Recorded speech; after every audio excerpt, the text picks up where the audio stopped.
Saya ngambil 7 item supaya semuanya dapat berkah dari kitab Syariatullah Al-Khalidah. Pertama saya mau cerita atau menerangkan, ini nomornya ada urut tapi sesuai prioritas yang saya inginkan. Halaman 1, 2, 3 ya. 7 item saja nanti cepat insya Allah. 1, 2, 3.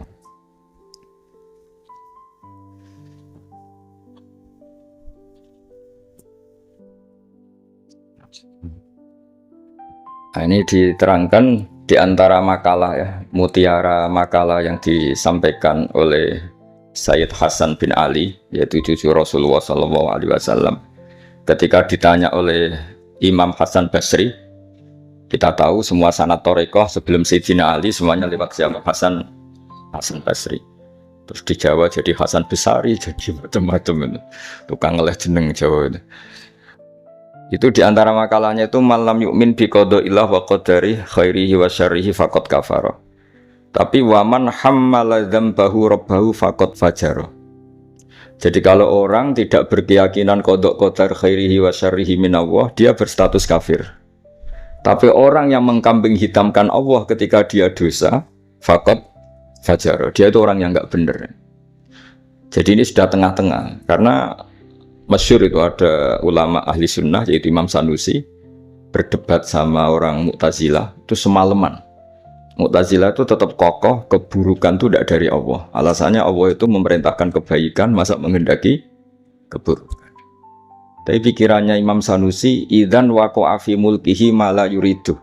Alam raya ini kan seringnya banyak maksiat daripada taat. Berarti di alam ini lebih banyak yang terjadi bukan kehendaknya Allah. Berarti Allah kalah dong kalau gitu. Karena ingin baik ternyata yang terjadi buruk. Jadi ini kan problem. Kita sebagai mukmin juga problem. Mau nisbatkan jelek ke Allah tidak pantas. Mau bilang elek itu kreasi setan mayoritas. Berarti yang menang partainya setan, itu kan ribet. Yaitu faqad kafar. Orang yang mengingkari qada qadar itu kafir. Tapi ketika kamu dosa kemudian bilang kehendak Allah itu faqad fajara. Kamu pecundang.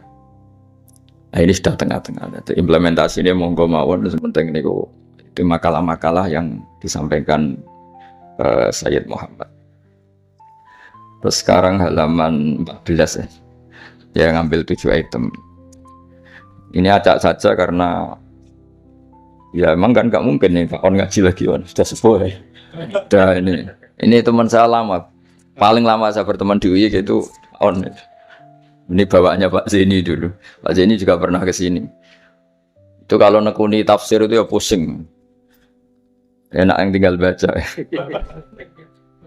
Saya tuh sering debat sama Pak Zeni itu sampai jam 2, jam 3 di kantor tuh di Badan Wakaf ya dulu ya, dekatnya rektorat ya. Itu kalau nggak selesai itu beliau jam 4 ke kontrakan saya di Ketonggo itu.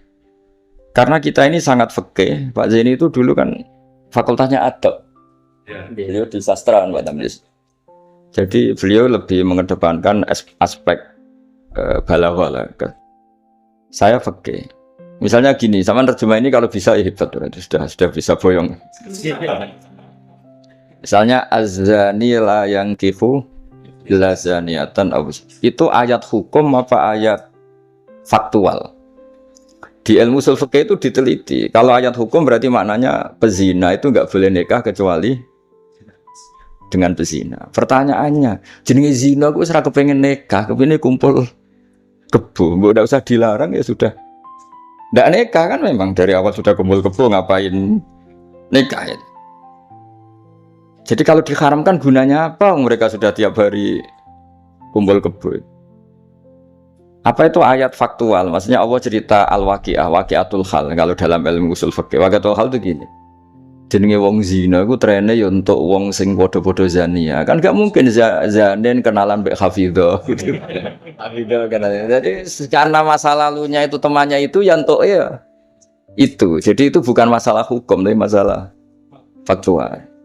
Jadi kalau dosen ya untuk dosen kan, kira dokter ya untuk dokter kan, kira-kira gitulah. Orang itu akan mendapatkan sesuai komunitasnya. Kalau mahasiswa sesuai yang dipacar lah, orang akan menikah sesuai yang dipacar. Pacar terakhir yang dulu-dulu kan gagal. Nah, itu bedanya jauh nanti. Kalau itu dianggap ayat faktual, maka nggak dianggap nasah mansuh. Tapi kalau itu dianggap ayat hukum, pernah ada hukum bahwa orang yang soleh nggak boleh nikah zania. Terus hukum itu dimansuh oleh ayat wa angkihul ayama minkum wassolihin min ibadikum wa imai. Oh itu kan nggak bisa selesai. Mbok Sya'rawi, Mbok Imam Suyuti itu tidak akan selesai perdebatan seperti itu. Nah, kalau menurut asbabun nuzul ya mirip iya mirip enggak. Jadi dulu tuh sahabat dulu kan punya masa lalu lah. Di antara sahabat itu ada yang punya pacar perempuan cantik namanya tuh Anak. Ketika dia sudah Islam, sudah baik, masih kangen sama pacar lamanya. Pacarnya itu di Mekah. Ketika Fatu Mekah ingat lagi. Jadi kayak mantannya sampean terus rondo neliling meneh. Manusiawi sekali terus. Alhasil terus tanya, ya Rasulullah kalau saya nikah anak boleh ndak? Tapi dia masih begitu, maksudnya masih profesinya masih seperti itu, masih PSK lah kira-kira gitu. Kira-kira baghiyah kalau dalam bahasa Arab itu baghiyah. Terus karena si cowoknya ini sudah afif, sudah soleh, sama Quran dilarang, jangan. Kamu orang soleh kok nikah sama yang seperti itu. Larangan ini tuh larangan hukum, apa larangan sosial, apa larangan etika, itu perdebatannya ulama usul fikih. Kalau larangan hukum, itu jelas kelirunya. Justru Islam tuh ingin yang zania tuh nang nikah, dan statusnya zania itu hilang. Makanya Nabi itu punya sekian sisi unik. Karena beliau kadang ngendikan hukum, kadang ngendikan etika, kadang ngendikan tadi faktual, waqi'atul hal. Misalnya begini, ada seorang zania. Ini saya cerita aspek fikih. Zania sudah hamil, dinikahi orang lain. Ini harus melahirkan dulu apa enggak? Hampir semua ulama bilang enggak usah karena enggak perlu ada apa? Iddah. Untuk zania enggak perlu iddah karena iddah itu kan untuk nikah yang sah. Tapi suatu saat Nabi itu pernah ditanya, ya Rasulullah ada orang yang biasa kumpul kebo, lelaki dan perempuan bisa kumpul kebo, sekarang sudah nikah. Itu Nabi ngapresiasi dan beliau ngendikan, qad kharaja min sifahin ila nikahin. Ya baguslah sekarang yang tadi malam mungkin masih berstatus kumpul kebo, gara-gara nikah, sekarang kumpulnya sudah kumpul nikah. Jadi Nabi komentar, qad kharaja min sifahin ila nikahin. Dia sudah keluar dari tradisi kumpul kebo menjadi tradisi yang baik, yaitu nikah. Hubungan intimnya sudah berstatus nikah. Makanya kita-kita yang kiai itu kalau ada orang minta dikawinkan, itu bingung. Bingungnya kalau langsung dikawinkan geger BKUA. Kalau enggak, yang nakal loh. Justru kalau kayak kangkang nggak nakal itu nggak wajib menikahkan sekarang. Nanti 40 tahun lagi ya nggak apa-apa. Tapi kalau orang nakal itu malah harus. Kalau minta dinikahkan sekarang kok kamu nggak mau, kan bisa aja malamnya gitu lagi. Padahal kalau kamu mau menikahkan, kumpul malamnya nanti sudah halal ya, sudah sah. Tapi kalau kamu tidak nikahkan, kumpul kebo. Dan kuncinya di kamu karena kamu disuruh. Jadi mau tidak mau terlibat. Makanya kalau dalam hukum mengislamkan orang itu nggak ada boleh waktu jeda. Misalnya ada orang kafir tanya, Gus Pak saya syahadatkan. Itu kok saya bilang sudah duduk dulu ngopi dulu. Itu saya ikut murtad. Karena membiarkan dia sekian menit dalam keadaan kafir. Yang saya bisa menghilangkan saat itu juga. Maka harus langsung disyahadatkan. Karena eko alal kufri kufrun, menetapkan kekafiran itu ya nggak boleh saya mandi dulu atau ngopi-ngopi dulu, nggak boleh, harus langsung. Ibarat gini lah, kafir itu kan taruhannya neraka. Ibarat ada orang kecelakaan, kamu pas pakai celana pendek di jalan, kan nggak boleh kamu, tak pakai baju dulu. Sedang dikelindes truk lagi kan, harus langsung. Meskipun Anda dalam kondisi yang tidak sempurna. Nah, resikonya tadi, pas kamu bikin kopi, ternyata orang itu mati. Berarti matinya mati kafir. Yang Anda kan langsung kamu talqin syahadat, dia mati Islam. Begitu juga orang yang kumpul kebo minta kamu nikahkan sekarang. Kalau kamu nikahkan maka nantinya sudah kumpul nikah. Tapi kalau enggak, nah tapi kalau orang soleh seperti ini biarin aja nggak apa-apa. Jadi orang soleh itu ya ada resikonya karena tidak mengharuskan nang nikahkan itu. Nah itu dibicarakan oleh ulama-ulama itu. Jadi apa? Nah lagi kembali tadi azani la yankihu illa zaniatan aw musyrikah. Itu faktual, apa hukum, apa etika. Ya kita mau tidak mau debat karena kita nggak punya pilihan. Ulama ada mengatakan itu nasamanso, ada yang anggap itu waqi'atul halannya, ya kondisi sosial pasti seperti itu kan. Nah, masa zani misalnya terus akrabnya sama hafidho atau solihah kan kemungkinan itu kecil. Kalaupun akrab ya mungkin yang satu nipu kan, pura-pura ndak orang hidung belang kan. Nah itu mau tidak mau itu harus debat seperti itu. Kedua aspek yang sering saya debat dengan Pak Zaini itu aspek bahasa fikih. Bahasa fikih itu menuntut vulgar, nggak boleh kinayah, nggak boleh persemuan takrif. Kalau bahasa Pak Zaini karena beliau biasa kesusastraan itu lebih halus. Itu memang ya ribet. Ya karena kita sering tidak punya pilihan. Saya ulang lagi sering tidak punya pilihan. Nggak boleh misalnya zina itu dibahasakan tidur bareng. Nggak boleh. Karena kalau tidur bareng dihukumi zina berarti orang yang tidur bareng tidak melakukan itu boleh dirajam kan. Itu kalau di fikih harus vulgar. Ada saksi yang menyaksikan itunya masuk sampai detail. Saksi ngerti tidur bareng atau berdempetan saja nggak boleh.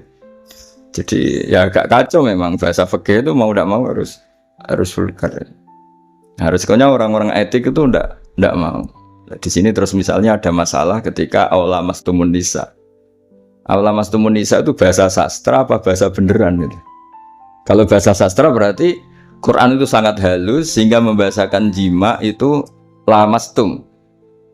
Lah Ibnu Abbas berpendapat itu atau kamu hubungan intim sama istri kamu itu membatalkan wudu. Nah ini yang kelompok-kelompok tertentu berpendapat gitu, makanya untuk batal nunggu hubungan suami istri. Tapi ada ulama mengatakan lamastum memang benar-benar nyentuh, jadi sekedar nyentuh tangan ini sudah batal. Jadi efeknya ini besar. Yang satu bilang lamastum kinayatun anil jima sehingga untuk mengatakan batal harus nunggu jima. Yang satu ya memang lamisa memang pegangan saja. Nah, terus jadi dua kelompok mazhab itu. Jadi memang perdebatan memaknai Quran itu ya mau tidak mau. Cuma kalau sama-sama ahli kan masih ada ringnya. Nah, sekarang yang ribet itu maca Quran ra iso isane terjemah melok nafsir itu. Musibah itu. Itu musibah besar. Nah karena Quran itu kalau bahasa itu diulang. Diulang ini supaya maknanya itu begitu. Kadang sama. Makanya kata Imam Ghazali, ngulang itu karena sama. Misalnya gini ya, tak beri contoh ya. Orang dosa itu pasti punya akibat ke orang lain. Disebut ajroma. Ajroma itu melukai orang lain.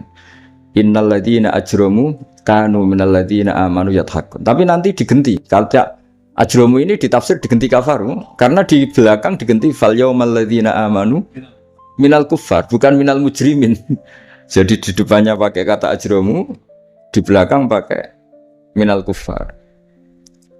Misalnya tadi ada 3 kelompok di akhirat, menerima tangan kanan, menerima buku dengan tangan kanan, kedua dengan tangan kiri. Tapi yang terlalu buruk itu waro adzohri, menerimanya membungkungi yang ngasih.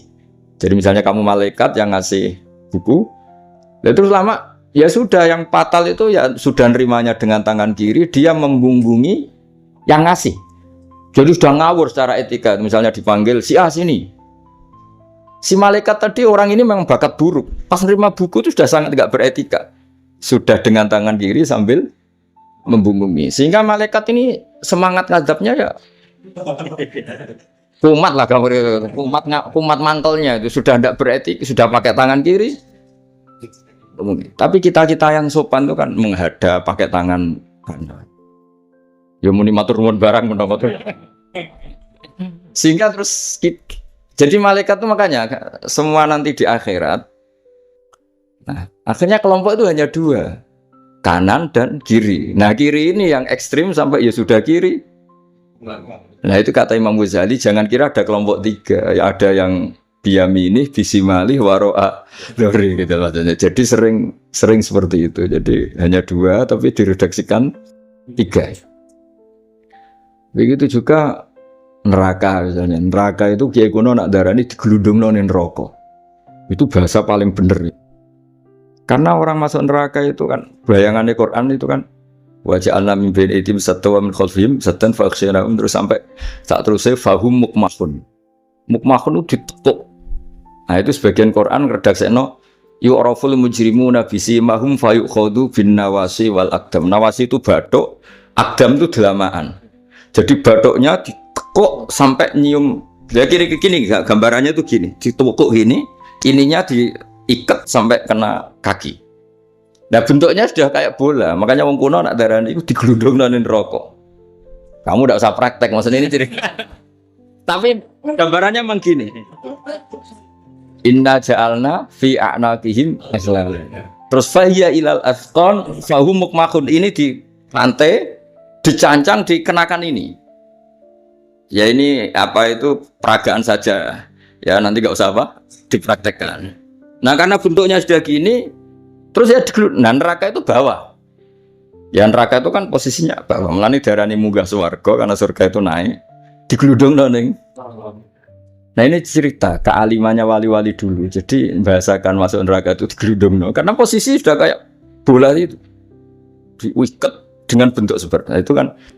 Nah, redaksi yang di Yasin yang tadi akhlalan fayya ila asqan fahum mukmahun itu ya sama dengan redaksi yang di surat Rahman yu'araful mujrimuna bisimahum fayukhadu bin nawasi wal. Nah hal-hal seperti ini tuh, ini sekaligus saya curhat ya ke Pak Rektor. Jadi memang tafsir itu nggak orang yang menguasai Quran karena lafadz, kalau bahasa kasarnya lafadz jebakannya banyak. Maka kata Imam Ghazali dalam Ulumul Quran, fayadhunnu dzannun, orang mengira bahwa itu kelompok yang berbeda karena dengan redaksi yang padahal itu kelompok yang sama karena Quran itu balaghah, Quran itu adab. Ya tadi keahliannya Profesor Zaini di sisi ini itu tahu. Jadi memang ya seperti itulah nangani Quran. Sehingga dulu Imam Syafi'i ketika ditanya orang boleh tayamum itu kapan?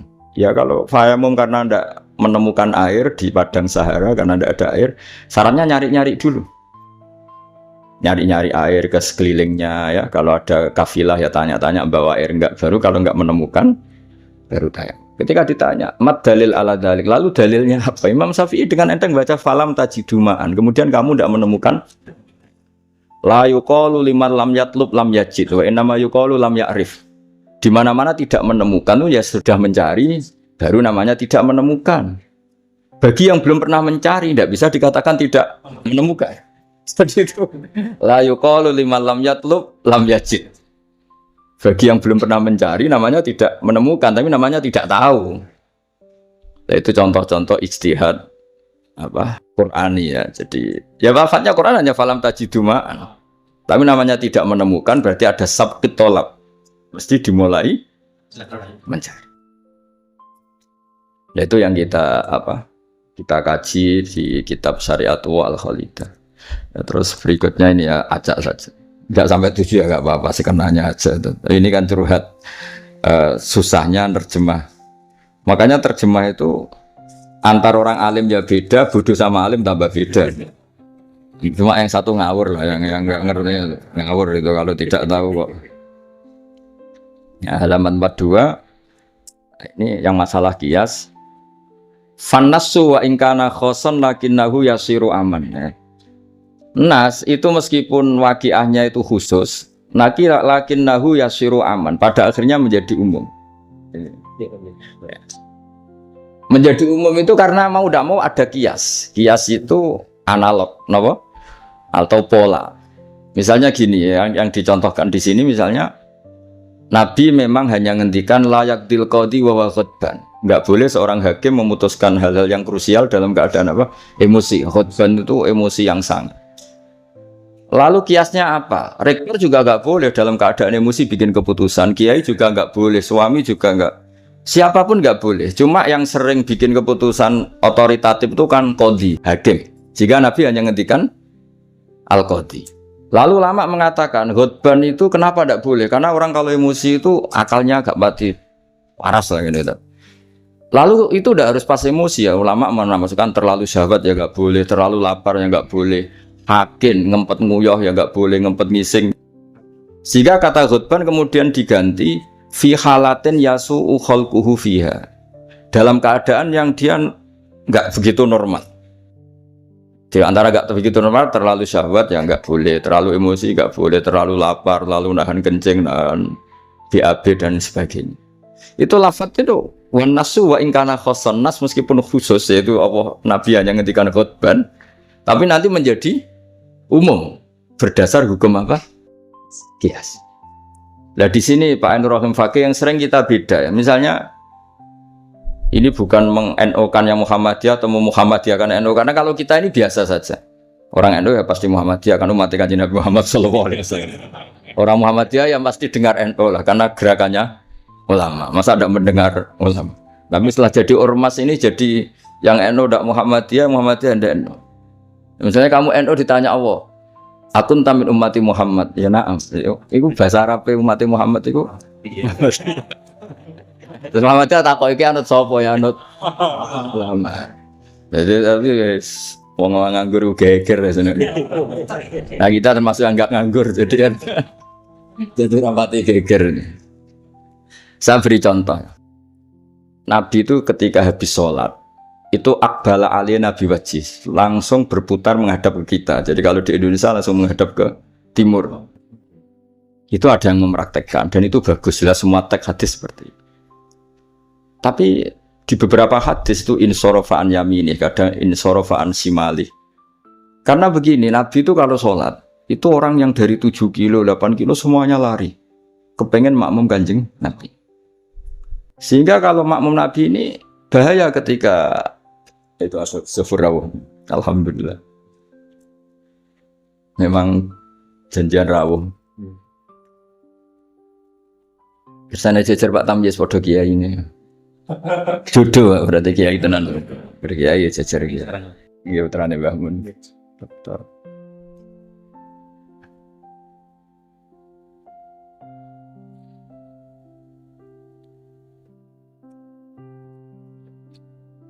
Mas, niki jejer Pak Tamyiz wis padha kiai ini. Oh, Gus.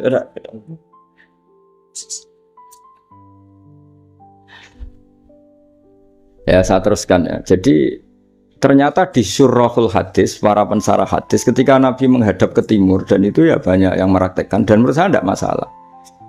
Itu karena Nabi tidak ingin orang yang datang terlambat, kalau dalam bahasa fikih disebut masbuk, itu Nabi ngira fi sholatin, padahal hakikatnya sudah tidak sholat. Jadi andaikan Nabi tetap menghadap ke barat, misalnya di Indonesia dengan posisi duduk yang sama, maka yang datang terlambat langsung usolli fardhu zuhri makmuman dengan arti makmum ke Nabi terus duduk. Nah kalau dia makmum padahal Nabi nyatanya sudah selesai, itu sholatnya tidak sah karena menggantungkan sholat atau iktimam dengan orang yang sudah tidak sholat. Nah sehingga gerakan Nabi ini dianggap maklumat kalau beliau sholatnya selesai. Nah karena filosofinya itu maklumat kalau sholatnya sudah selesai, ada yang milih memang benar-benar ke timur juga maklum, kan gak mungkin sholat madhep ke timur, sehingga yang datang tahu, bisa ada yang milih ngalor. Jadi sebetulnya itu bisa pakai, ya kayak orang tahlilan pakai keplok sudah selesai itu kalau ini. Sebetulnya bisa pakai apa saja, yang penting memaklumatkan kalau sholatnya itu. Ini yang ngendikan tidak saya, kitab Fathul Bari karangannya Ibnu Hajar al-Asqalani, Sarah Bukhari paling populer. Nah itu yang disebut Sayyid Muhammad wa nasu wa ingkana khoson fa innahu yasirun aman.